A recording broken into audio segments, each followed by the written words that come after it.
बच्चों class 11 physics का हम लोग वर्क एनर्जी एंड पावर के इंपॉर्टेंट न्यूमेरिकल्स लगाएंगे जो कि एग्जाम में अधिकतर पूछे जाते हैं और बहुत ही जल्दी तेजी से 20 मिनट के अंदर। तो आइए वीडियो को शुरू करते हैं। अरविंद एकेडमी चैनल को सब्सक्राइब करना मत भूलिएगा फॉर इजी फिजिक्स। तो न्यूमेरिकल इन 20 मिनट्स चैप्टर 5 है वर्क एनर्जी एंड पावर। कई बच्चों को रहता है सर जो आप पढ़ा रहे हैं उसका अगर उनको पीडीएफ मिल जाए तो अच्छी बात है, तो बहुत आसानी से मिल जाएगा। आप अरविंद एकेडमी ऐप को डाउनलोड कर लीजिए, उसके स्टोर सेक्शन में जाइए, यहां पर क्लास 11 का आपको फ्री पीडीएफ मिल जाएंगे, ले लीजिए। तो अरविंद एकेडमी ऐप को डाउनलोड कीजिए, स्टोर सेक्शन में जाकर अपनी पीडीएफ ले लीजिए अगर आप चाहते हैं तो। चलिए सवाल देखते हैं अब। तो ये force F is equal to I cap plus 5J cap plus 7K cap acts on a particle and displaces it through, ये डिस्प्लेसमेंट है, 6I cap plus 9K cap. Calculate the work done if the force is in Newton and the displacement in meter।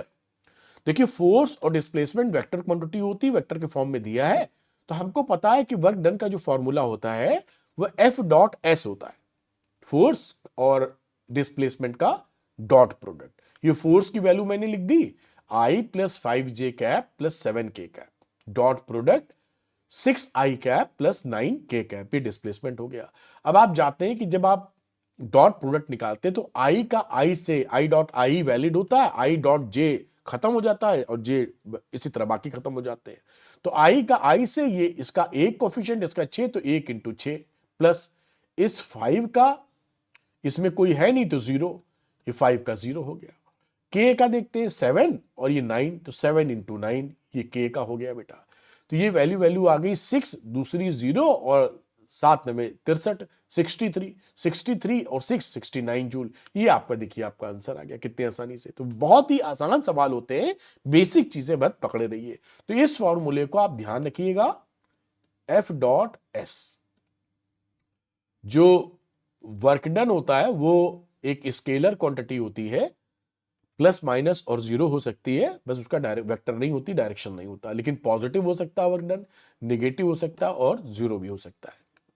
दूसरा सवाल, ए particle moves along x axis. एक particle है जो x axis की तरफ move कर रहा है, एक्स बराबर 0 टू एक्स बराबर 5 मीटर तक ये under the influence of the force है, यानी कि तब तक इसके ऊपर फोर्स लग रहा है।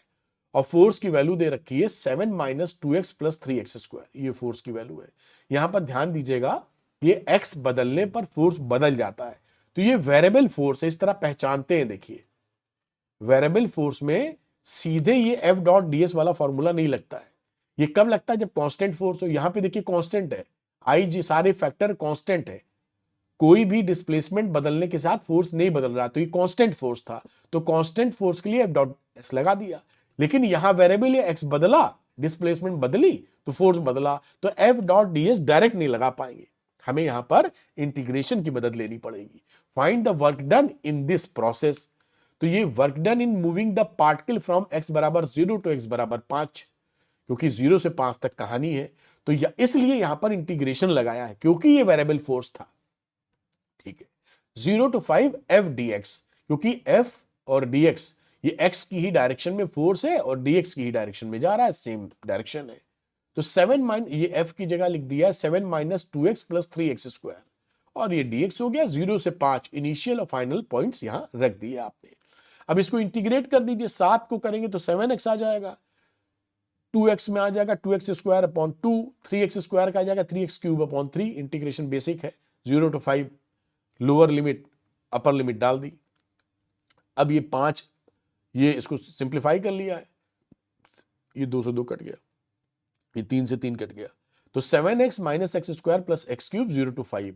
अब यहां 5 वैल्यू रख दीजिए, फिर माइनस करके 0 रख दीजिए, तो 5 रखी तो 7 इंटू 5 माइनस 5 का स्क्वायर प्लस 5 का क्यूब, माइनस फिर 0, एक्स की जगह 0, ये देखिए एक्स स्क्वायर की जगह 0, एक्स क्यूब की जगह 0, तो ये तो पूरी आप जान ही रहे 0 हो जाएगा पूरा वैल्यू, ये बचेगा। तो ये वैल्यू कितनी आ गई? 35 माइनस 25 प्लस 125, तो ये वैल्यू हो गई, ये दोनों का 10 आ जाएगा, 10 जोड़ दीजिए 125, 135 जूल, तो 135 जूल इज योर आंसर बेटा। तो यहां पर ये सवाल दोनों मैंने क्यों कराए हैं, जिससे आप ये जान सकें कि अगर कांस्टेंट फोर्स है तो आप कांस्टेंट फोर्स के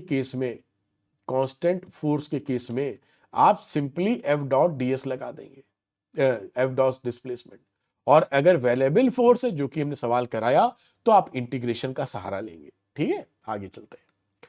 अगला एग्जांपल है, in a ballistic demonstration a police officer fires a bullet of mass 50 gram with speed of 200 meter per second on soft plywood of thickness 2 centimeter. The bullet emerges with only 10% of its initial kinetic energy. What is the emergent speed of the bullet? ये कह रहा है कि भाई कोई ply है, diagram शायद मैंने नहीं बनाया है, मैं यहां दिखा देता हूं। ऐसे मोटी सी प्लाई रही होगी, इसको कहां ऐसे बना दे क्या, ये प्लाई समझ जाओ भाई, ज्यादा अच्छे डायग्राम हमसे बनते नहीं है। तो यहां पर बंदूक की कोई गोली है जो जाके घुसी धसी और जब निकली है तो 10% इनिशियल एनर्जी विद, अच्छा जितनी काइनेटिक, मान लो के थी काइनेटिक एनर्जी, तो अब ये 90% लूज कर गई, तो अब कितनी बची है, 10% ऑफ के, 10% ऑफ के, इतनी काइनेटिक एनर्जी अब इसके पास है। तो अब ये पूछ रहा है कि अब जो इसकी स्पीड होगी यहां पर वो कितनी होगी। तो देखिए के आई कितनी थी, हाफ, यहां पे के आई लगाओगे तो हाफ एम वी आई का स्क्वायर, तो हाफ एम का मतलब 50 ग्राम को किलोग्राम में चेंज कर लो आप, 50 इंटू 10⁻³ इंटू वी आई मतलब शुरुआती स्पीड 200 मीटर पर सेकेंड थी, 200 का स्क्वायर, तो 1000 जूल की काइनेटिक एनर्जी यहां पर थी। अब बाद में 10% ऑफ के आई जो निकली है वो 10% के आई की है, तो 10/100 और 1000 जूल, तो ये 100 जूल मिली। तो यहां पर जो काइनेटिक एनर्जी है वो कितनी है, 100 जूल। अब इसको क्या करेंगे, हाफ एम वी एफ का स्क्वायर बराबर 100 जूल, तो वी एफ इसके ऊपर आ गया, अब इसको हटाना पड़ेगा वरना आपको दिखेगा नहीं। तो मैं यहां पर पूरा ही हटा देता हूं, मतलब जो लिखा है ऐसा, इरेज ऑल लिंक्स, ये तो जिससे आपको आसानी से दिख पाए। तो वीएफ की वैल्यू लेंगे यहां पर, तो 100 जूल 2 इंटू 100, ये 2 से मल्टीप्लाई, एम से divide, 2 into 100 upon M, 2 into 100, और एम का मास तो वही है 50 ग्राम, तो 50 इंटू 10⁻³ अब इसको सॉल्व कर लिए, 50 से काट दिए 2 आ जाएगा, 4 ऊपर और 1000 ऊपर, तो 63.2 मीटर पर सेकेंड ये इसकी फाइनल वेलोसिटी है जब वो उस प्लाई को भेद कर पेनिट्रेट करके आगे निकल रही है। बड़ा आसान सवाल है, लेकिन ये सब सवाल आपके एग्जाम में आते हैं और कई बच्चे कभी कभी कंफ्यूज भी हो जाते हैं, जो आपको नहीं होना है। अगला देखते हैं, it is well known that A rain drop falls under the influence of downward gravitational force. एक पानी की बूंद जब बारिश होती है तो अंडर ग्रेविटी गिरती है, एंड जो एयर वगैरह है उसके ऊपर एक लगाते हैं रेजिस्टिव फोर्स, विस्कस फोर्स कह लीजिए। The latter is known to be proportional to the speed of the drop. जो ये विस्कस ड्रैग है या रेजिस्टिव फोर्स है, जितनी स्पीड इसकी ज्यादा होगी उतना रेजिस्टिव फोर्स बढ़ जाता है, अदरवाइज अनडिटरमाइंड, और इससे अलावा बाकी कुछ नहीं पता है। और ये जो विस्कस ड्रैग होता है, रेजिस्टिव फोर्स, ये नॉन कंजर्वेटिव फोर्स होते हैं। तो consider a drop of mass 1 gram, जो मास है 1 gram, falling from a height of 1 kilometre, 1 kilometre, it hits the ground with a speed of 50 metre per second. यानी ये जो बूंद है ये जब जमीन से टकराती है तो 50 मीटर पर सेकेंड की स्पीड से टकराती है, और हाइट भी हमको दे रखी है कितनी, 1 किलोमीटर के बराबर। तो लिखा है what is the work done by the gravitational force. Gravitational force ने कितना काम किया, और साथ में रेजिस्टिव फोर्स वो कितना काम करेगा। तो ग्रेविटेशनल फोर्स क्या हुआ, चेंज इन काइनेटिक एनर्जी पहले निकाल रहे हैं हम लोग, तो चेंज इन, देखिए ये जो निकाल रहे हैं ये हम रेजिस्टिव फोर्स के लिए निकाल रहे हैं, वरना ग्रेविटेशनल फोर्स के लिए तो सीधे एमजीएच से निकाल सकते हैं हम लोग। ये देखिए एमजीएच होता है, तो ये 1 इंटू 10⁻³ इंटू 10 इंटू 10⁻³ एमजीएच लगा दीजिए, 10 जूल आ गया। नीचे फोर्स है, नीचे ही बॉडी गिर रही, डिस्प्लेसमेंट, इसलिए 10 जूल का ग्रेविटेशनल वर्क डन हो गया। तो ये तो सीधे निकल आएगा। ये जो वर्क यहां जो कार्यक्रम किया जा रहा है चेंज इन काइनेटिक एनर्जी, ये वर्क एनर्जी थ्योरम लगाने के चक्कर में है, क्योंकि वहां से हम जो नॉन कंजर्वेटिव फोर्स है उनका वर्क डन निकाल पाएंगे। तो चेंज इन काइनेटिक एनर्जी क्या हुई, जब ये ऊपर 0 थी इनिशियल, और finally half M V square है टकराते वक्त जमीन पर, तो हाफ इंटू 1 मास 1 ग्राम, तो 1 इंटू 10⁻³ V 50 है, 50 का स्क्वायर, और 0 तो यहाँ पे 0 खत्म ही हो जाएगा। तो 1.25 जूल ये चेंज है where we assume that the drop is initially at rest, यानी शुरू में जब गिराई जा रही थी तो उस समय उसकी काइनेटिक एनर्जी नहीं थी, 0 मानिए। Form work energy theorem, change in kinetic energy क्या होता है, work done by the gravitational force, धरती का जो है, और रेजिस्टिव फोर्स, सारे फोर्सेस के द्वारा जो वर्क डन होता है वो जोड़ दीजिए और चेंज इन काइनेटिक एनर्जी के बराबर रख दीजिए। अब यहां पर देखिए work done by the resistive force निकाला तो change in kinetic energy minus WG। अब चेंज इन काइनेटिक एनर्जी निकाले हैं 1.25 जूल, और work done by the gravitational force ये ऊपर निकाले हैं 10 जूल, तो 1.25 माइनस 10 यानी माइनस 8.75 जूल आपका ये आंसर आ गया। तो इस तरीके से जब भी हमारे पास ना रेजिस्टिव फोर्स से वर्क डन निकालना हो, नॉन कंजर्वेटिव फोर्स से, तो ये वर्क एनर्जी थ्योरम आपके लिए रामबाण होती है ना, और इसका इस्तेमाल करिएगा। तो ये वर्क एनर्जी थ्योरम के ऊपर एक सवाल था जो आप समझ पाए होंगे, उम्मीद है। अगला करते हैं। Figure shows a frictionless hemispherical bowl, ये हेमीस्फेरिकल बाउल है, ऑफ रेडियस R, इसका रेडियस R है, ये आप सेंटर मान लो R है। A ball of mass M is push down, ये यहां से बॉल है, ये उसको push down the wall from a point A, ये पॉइंट A आप दिख ही रहा है। It just rises up to the edge of the bowl, ये यहां तक पहुंचती है, एज तक, यहां तक। Calculate the speed with which the ball is pushed, यहां पर कितनी स्पीड से आप धक्का मारे हैं एनर्जी कंजर्वेशन लगाएंगे, पुश डाउन दी। अब ये फ्रिक्शनलेस बोला है, अगर ये फ्रिक्शन होता तब हम मैकेनिकल एनर्जी को कंजर्व ना करा पाते, इसीलिए फ्रिक्शनलेस बोला है यहां पर। तो let the ball be pushed down from the wall with a speed V, मान लीजिए V स्पीड से हमने इसको पुश किया। तो according to law of conservation of energy, total energy A पर और टोटल एनर्जी B पर सेम होनी चाहिए, क्योंकि यहां पर केवल कंजर्वेटिव फोर्स काम कर रहा है तो मैकेनिकल एनर्जी कंजर्व होगी। तो यहां पर A पर कितना रहा, half mv² kinetic energy plus mgh potential energy. यहां पर जब पहुंचेगा तो काइनेटिक 0, क्योंकि वहीं तक पहुंचा, उसके आगे गया नहीं है, और हाइट आपकी ये जो R के बराबर हो जाएगी, क्योंकि ये R के बराबर है। तो 0 काइनेटिक एनर्जी, और पोटेंशियल की बात करें तो mgr। अब यहां से देखिए m काट दीजिए क्योंकि कॉमन है, तो half v² plus GH is equal to GR। तो हाफ v² की वैल्यू हो गई GR माइनस GH, तो v² की हो गई 2GR माइनस H, तो v की वैल्यू हो गई √2GR माइनस H, और ये आपका आंसर आ गया। ऐसे सवाल भी आपके एग्जाम में आएंगे जो बड़े प्रेम से कर सकते हैं, और ये स्टेप बाय स्टेप में बता रहा हूं। अगर यही सवाल में ये फ्रिक्शनलेस ना होता, ये जो बाउल है, कटोरा या जो भी बोलो, फ्रिक्शन होता, तो फिर हम थोड़ा सा तिकड़म करनी पड़ती, शायद हमें वर्क एनर्जी थ्योरम लगानी पड़ जाती, वो आसान पड़ जाती है तब। तो खैर ये सवाल बढ़िया रहा। अगला सवाल देखते हैं। To simulate car accidents, auto manufacturers study the collision of moving cars with mounted springs of different spring constant. ये क्या है कि मान लीजिए स्प्रिंग है, अब ये कार मैन्युफैक्चरर्स पहले टकराव करा के देख लेते हैं कि भाई कल को खुदा ना खास्ता एक्सीडेंट हो जाए तो कार में बैठा आदमी सेफ रहे, तो इस स्प्रिंग से टक्कर मरवा रहे हैं, ये एक्सपेरिमेंट कर रहे हैं। Consider a typical simulation with a car of mass 1000 kilogram, इस कार का मास है 1000 kilogram, moving with a speed of 18 kilometre पर आवर, इसकी स्पीड है 18 किलोमीटर पर hour, on a smooth road, frictionless road है, and colliding with horizontal mounted spring, इससे जाके टकराएगी, और स्प्रिंग कांस्टेंट जो है ये 6.25 इंटू 10⁻³ न्यूटन पर मीटर ले लो, तभी एनसीईआरटी सवाल है, आंसर तभी मिलता है, ये गड़बड़ लिखा हुआ है। What is the maximum compression of the spring, spring में जब ये टकराएगी तो मैक्सिमम कंप्रेशन कितना होगा, तो ये K की वैल्यू 6.25 इंटू 10⁻³ न्यूटन मीटर ले लो पर मीटर, V 18 किलोमीटर पर hour, mass of the car है 1000 किलोग्राम, तो V को मीटर पर सेकंड में चेंज कर लीजिए, तो 18 को आप 5/18 से मल्टीप्लाई करते हैं तो मीटर पर सेकंड में आ जाता है, ये आप कई सालों से लगा रहे होंगे, तो ये 5 मीटर पर सेकंड आ गया। अब काइनेटिक एनर्जी, जब कार आगे बढ़ रही थी तो इसकी काइनेटिक एनर्जी कितनी थी, हाफ mv², हाफ m है 1000 किलोग्राम और v 5 है, तो 5 का स्क्वायर, तो वैल्यू आ गई 1.25 इंटू 10⁴ जूल, इतनी एनर्जी थी। अब जब ये टकराएगी और स्प्रिंग पिचकेगी, कंप्रेस होगी, तो वही एनर्जी स्प्रिंग की पोटेंशियल एनर्जी की फॉर्म में कंजर्व हो जाएगी।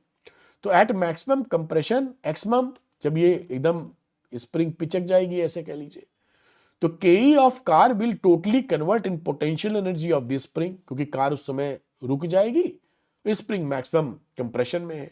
तो हाफ के एक्सएम का स्क्वायर बराबर काइनेटिक एनर्जी, तो एक्सएम का स्क्वायर बराबर 2 into kinetic energy upon spring constant. 2 into kinetic energy 1.25 into 10⁴। Spring constant लिया है ये 6.25 इंटू 10⁻3। ये वैल्यू काट पीट के आ जाती है 4, तो एक्सएम की वैल्यू आ जाएगी 2, और ये आपने यहां पर काम खत्म है। 2 मीटर का यहां पर कंप्रेशन होने वाला है।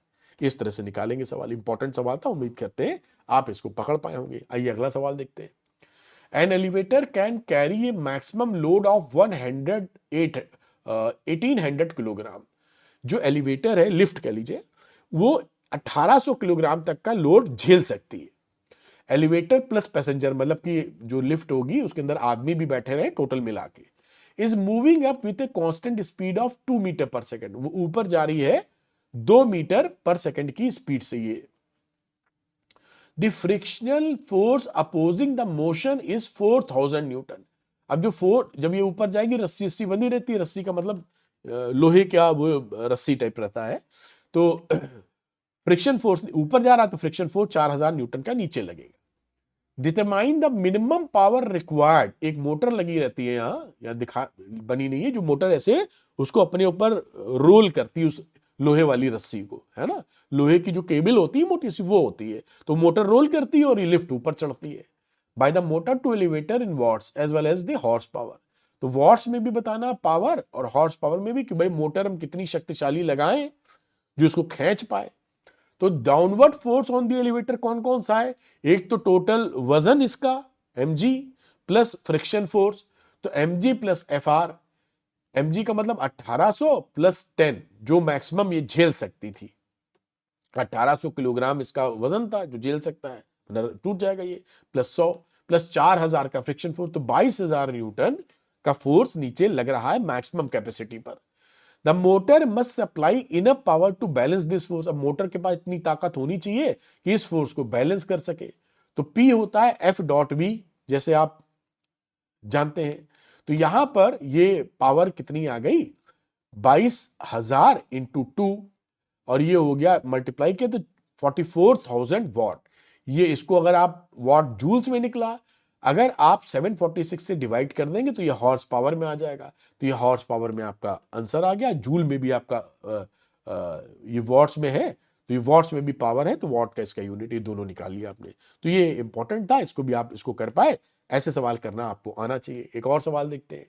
ए railway carriage of mass 9000 kilogram moving with a speed of 36 kilometre पर hour collides with a stationary carriage of the same mass. एक रुका हुआ था, दूसरा चल रहा था, टकराया सेम मास का। After the collision the carriages get coupled. उसके बाद जो दोनों आपस में चिपक गए, कपल्ड, एंड मूव टुगेदर, ये साथ साथ में चलने लगे। अब यहां फोटो मैंने बनाई नहीं, आप कुछ ऐसा देखिए कि एक कैरेज था, ये रुका हुआ था, जब ये टकराए आपस में तो ये दोनों साथ साथ चलने लगे। ये कौन सा कोलिजन होता है? ये होता है परफेक्टली इनइलास्टिक कोलिजन, है ना। तो हम पहले ही समझ गए, लेकिन बोलेगा निकालने को। What is their common speed? भाई यहां पे कॉमन स्पीड कितनी होगी after collision? What type of collision is this? चलिए निकाल के देखते हैं। m1 की वैल्यू 9000 है, इसकी 9000 थी, इसकी भी 9000 रहेगी क्योंकि सेम मास का था। इसकी स्पीड कितनी थी? 36 किलोमीटर पर आवर, यानी 36 इंटू 5/18, 10 मीटर पर सेकेंड। बढ़िया। M2 भी 9000 किलोग्राम, सेम मास का बोल रखा है। U2 0, क्योंकि ये रुका हुआ था सेकंड वाला, और क्योंकि बाद में सेम वेलोसिटी से चल रहे हैं तो V1 V2 और V सब हो जाएगा बराबर।